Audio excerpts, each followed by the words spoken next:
Film की शुरुआत होती है दो बेस्ट फ्रेंड्स से, थोड़ी सख्त कैटी और बिंदास स्लोन, जो शहर से बाहर अपने अपकमिंग ट्रिप के लिए बहुत उत्साहित है। वो एक महीने के लिए इको फील्ड ऑर्गेनिक फार्म्स नाम की जगह पर काम करने जा रही है, ताकि पैसे बचाकर न्यूयॉर्क सिटी में शॉपिंग कर सके। अगली सुबह कैटी का पुलिस वाला अंकल जैसन उन्हें लेने आता है, और फार्म जाने से पहले वो जैसन और उसकी गर्लफ्रेंड के घर एक रात रुकते हैं। जैसे ही वो नए घर में सेटल होती है, स्लोन सजेस्ट करती है कि इस टाउन में रहने के दौरान उन्हें फेक नाम रखने चाहिए। स्लोन अपना नाम रखती है हीदर, और कैटी अपना नाम रखती है रिपली। अगले दिन अंकल जैसन दोनों को एक स्टेशन पर छोड़ते हैं, जहां से उन्हें फार्म जाने के लिए बस पकड़नी होती है। जैसन, जो कि एक प्रोटेक्टिव पुलिस अंकल है, उन्हें कहता है कि अगर कोई मुसीबत आए तो उनके पास एक सेफ वर्ड होना चाहिए। डील ये होती है कि हर टेक्स्ट के आखिर में एक कोड वर्ड भेजना है। मतलब ये कि कैटी को हर दिन अल्फाबेटिकल ऑर्डर में नया कोड वर्ड भेजना होगा। आज का सेफ वर्ड है एप्पल।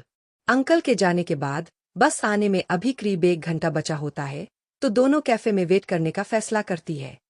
जैसे ही वो कैफे में बैठती है, दो लोकल लड़कों की नजर उन पर पड़ती है और वो उनके साथ टेबल शेयर करने लगते हैं। दोनों लड़कियां उन फेक नामों से खुद को इंट्रोड्यूस करती है जो उन्होंने पिछली रात बनाए थे।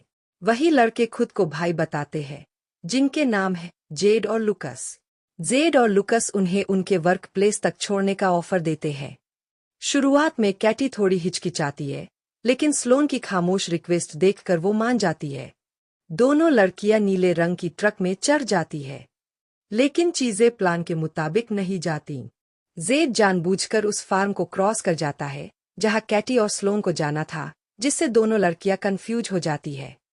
आखिरकार वो एक जगह पहुंचती है जहां जेड और लुकस की स्केच वाली मां उन्हें अंदर बुलाकर चाय ऑफर करती है। वो कहती है कि फार्म जाने से पहले थोड़ा आराम कर लो। जैसे ही वो अंदर आती है, कैटी को उसके पुलिस अंकल का टेक्स्ट आता है। वो पहले से तय किया गया सेफ वर्ड भेजकर उसे बताती है कि वो ठीक है।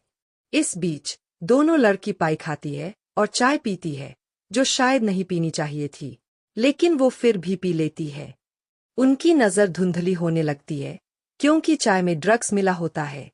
उन्हें फील होता है कि कुछ तो गड़बड़ है, और वो भागने की कोशिश करती है, लेकिन जेड और लुकस उन्हें बेहोश कर देते हैं और वापस अंदर ले जाते हैं। अगले दिन कैटी और स्लोन जागती है। दोनों जंगल के बीच में जंजीरों से बंधी होती है। जेड उनके पास आता है और कहता है अब से यही उनकी नई जिंदगी है। उन्हें जिंदा रहने के लिए बेसिक चीजें दी जाती है, जैसे कपड़े, बेड और एक टॉयलेट। फिर अगला सीन आता है। कैटी और स्लोन अब ड्रेस में होती है, और जेड का बॉस बोरिस वहां पहुंचता है। वो कैटी का फोन लेता है ताकि चेक कर सके कि कोई उनके बारे में जानता तो नहीं। उसे पता चलता है कि कैटी और स्लोन ने अपने नामों के बारे में झूठ बोला था, और टेक्स्ट में जो कोर वर्ड यूज किया गया था वो भी फर्जी था। आखिरकार दोनों लड़कियां बोरिस को बता देती है कि एप्पल असली सेफ्टी वर्ड है। अब जब सारी बातें क्लियर हो जाती है, तो कैटी और स्लोन बात लेने की तैयारी करती है, वो भी जुगाड़ से बनाए गए शॉवर में। तभी टाउन का शेरिफ गन लेकर वहां आ जाता है। पता चलता है कि वो शेरिफ असल में एक गंदा इंसान है, जो ह्यूमन ट्रैफिकिंग को सपोर्ट करता है, और उसने एक लड़की के साथ रेप करने का प्लान बना रखा है। वो अपना घिनौना काम पूरा करता है। इसके बाद स्लोन कैटी के पास जाती है, जो सदमे में होती है, और उसे संभालती है। शहर के दूसरे कोने में अंकल जेसन परेशान हो रहा है, क्योंकि उसे कैटी का जो लेटेस्ट टेक्स्ट मिला है उसमें वही सेफ वर्ड था जो कल भी था। इधर जंगल में जेड और लुकस एक नए कस्टमर का स्वागत करते हैं, जिसे अब से हम स्क्रफी गाय कहेंगे। वो स्लोन को उठाता है और उसे ट्रेलर के अंदर ले जाता है। जैसा कि सोचा था, स्क्रफी गाय थोड़ा साइको टाइप का होता है। उधर पुलिस अंकल जेसन आखिरकार कॉल करता है उस फार्म पर जहां स्लोन और कैटी को काम करना था, और उसे पता चलता है कि वो कल वहां पहुंची ही नहीं थी। अब वो पूरी तरह से यकीन कर लेता है कि कुछ गड़बड़ है, और उन्हें ढूंढने के लिए निकल पड़ता है। इसी दौरान स्लोन और कैटी का दिन और भी बुरा होने वाला है, क्योंकि अगला कस्टमर जो आता है वो पहले से भी ज्यादा डरावना दिखता है। जेड और लुकस जल्दी से अपने चेहरों को ढक लेते हैं, क्योंकि अगला आदमी उनके पास आ रहा है। पिग मास्क ड्यूड आता है और स्लोन को चुनता है और उसे ट्रेलर के अंदर ले जाता है।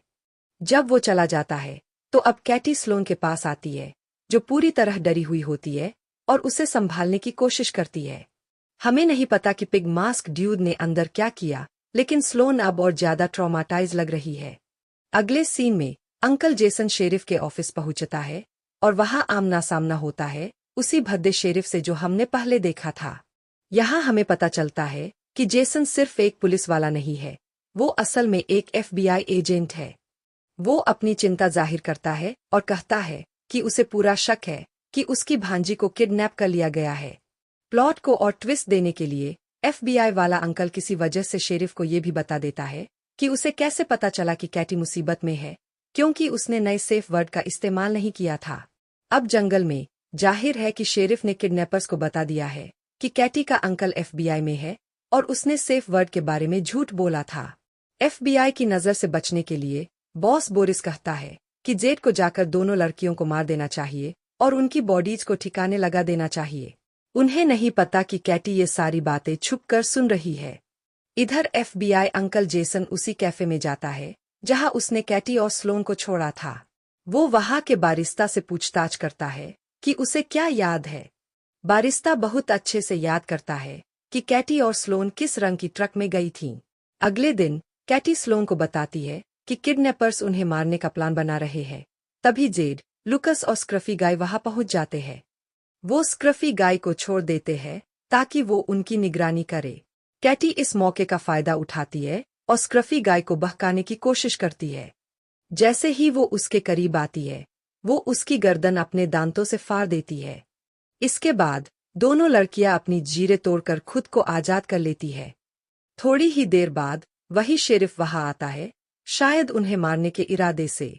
लेकिन जैसे ही वो अपनी कार से बाहर निकलता है, कैटी और स्लोन उसकी कार चुरा लेती है। अब दोनों लड़कियां शहर लौटती है और एक हार्डवेयर स्टोर जाती है ताकि खुद को तैयार कर सके। अब असली बदला शुरू होने वाला है। वो कैशियर से पूछती है कि क्या वो बोरिस को जानता है, वो आदमी जिसकी नीली ट्रक है। कैशियर कहता है, हाँ, उसे पता है कि वो कहाँ रहता है। शहर के दूसरे कोने में अंकल जेसन भी अपनी इन्वेस्टिगेशन जारी रखता है। वो आज एक इंश्योरेंस ऑफिस जाता है और वहां एक झूठी कहानी बनाता है कि उसकी नीली ट्रक से टक्कर हो गई है। उसे पूछना है कि ट्रक किसकी है। उधर बोरिस अपने घर वापस आता है, लेकिन कैटी और स्लोन वहां पहले से छिपी होती है। वो उस पर नेल लगे टेनिस बॉल्स फेंकती है, जिससे वो बुरी तरह घायल हो जाता है। अब पासा पलट चुका है। बोरिस अपनी जान की भीख मांगता है, यहाँ तक कि पैसे तक ऑफर करता है। तभी अंकल जेसन उसके घर के बाहर आ जाता है। घर के अंदर कैटी और स्लोन बोरिस से पूछताछ करना शुरू करती है कि पिग मास्क वाला आदमी कौन है। जब बोरिस कुछ बताने से मना करता है, तब दोनों एक खुद से बनी स्पीयर उसके पीछे घुसेड़ देती है और वही उसकी मौत का कारण बनता है। जब अंकल जेसन घर के अंदर आता है, वहां कैटी और स्लोन नहीं होते। वो बोरिस की तड़पती हालत को देखता है। तभी बाहर से गाड़ियों की आवाज आती है और जेसन दौड़कर बाहर जाता है। कैटी और स्लोन कार लेकर वहां से निकल जाती है और जेसन बोरिस को हॉस्पिटल ले जाने के लिए निकलता है।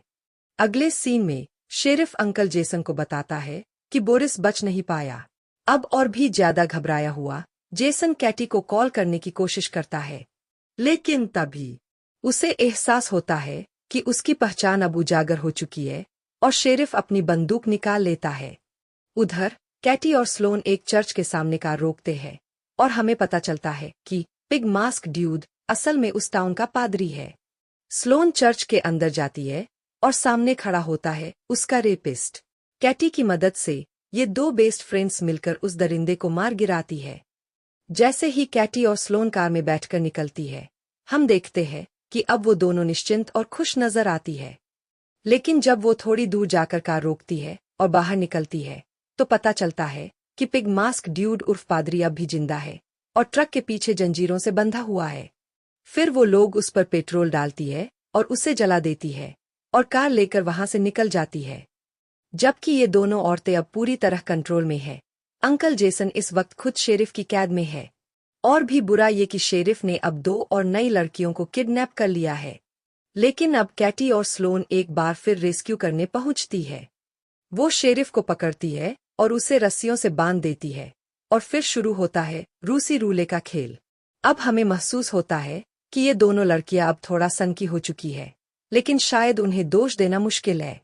शेरिफ माफी मांगने लगता है और तभी कैटी उसके सिर पर गोली मार देती है। इसके बाद कैटी और स्लोन उन दोनों लड़कियों को आजाद कर देती है और कहती है कि जाकर अंकल जेसन को भी छुड़ाओ। जेसन उन लड़कियों से पूछता है कि शेरिफ को किसने मारा, लेकिन वो जवाब नहीं देती, क्योंकि वो आभारी है कि कैटी और स्लोन ने उनकी जान बचाई। इसके बाद कैटी और स्लोन पहुंचती है जेड और लुकस की मां के घर। वो उसी तरह उसकी चाय में नशा मिलाकर उसे बेहोश करती है, जैसे उसने उनके साथ किया था। फिर वो उसे नीचे बेसमेंट में ले जाती है, जहां जेड पहले से बंधा हुआ है। अब ये दोनों बेसबॉल बैट से उसका सिर फोड़ देती है और मां को जबरदस्ती सब कुछ दिखाया जाता है। इसके बाद वो मां को लुकस के पास ले जाती है, जो एक कुर्सी से बंधा हुआ है।